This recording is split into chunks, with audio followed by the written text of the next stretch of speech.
Welcome to the North Phoenix Suburbanstead. This project here, my son was gifted this old Husky toolbox. Actually, there's two pieces. This is the top part. And it's actually really nice, but it's just old.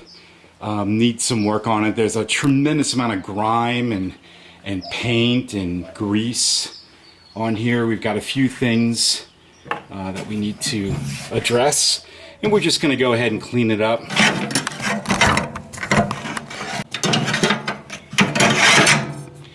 You'll see the drawers they're pretty good. I mean, they got some schmeg on them. We'll just clean them up a little bit.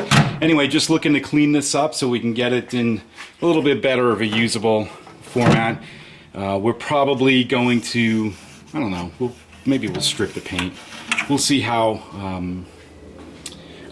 much we want to do. I don't know what the hell those are, magnets. We'll see how much we want to do on this. All right, here we go.